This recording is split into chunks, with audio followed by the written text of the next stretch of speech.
So what we're doing here is, if we have a chromatogram, we've got some kind of unretained species, and then we've got two peaks.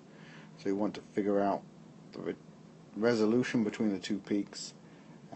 We have some time of injection, and also the retention ratio, or the capacity ratio, of the second peak. So we need to put on a few values here. We know that the retention time for the first peak is 22.5 minutes, and for the second peak it's 24 minutes, and then the void time, the TM, is 0.32.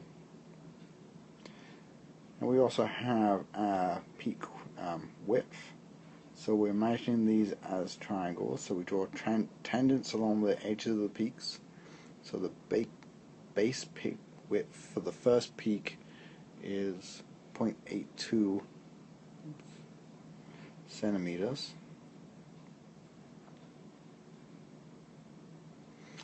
And for the second peak we do the same thing, and it's slightly wider, so we've got 0.94 centimeters.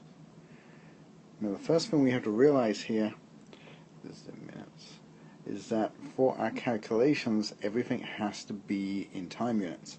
So we have to convert centimeters to minutes, and we do that using the chart speed, knowing that it's 5 centimeters per minute.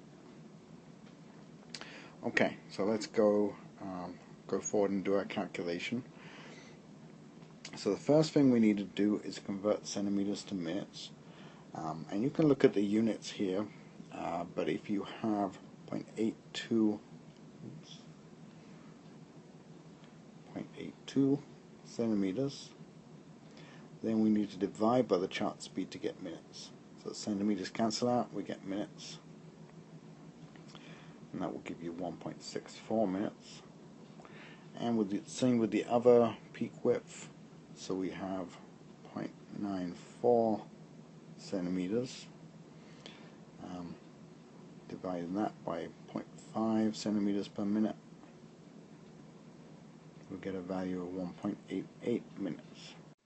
Now to calculate resolution, we take the difference between those retention times, so it's 24 minus 22.5, and divide that by a half of the sum of the two widths, so 1.64 plus 1.88,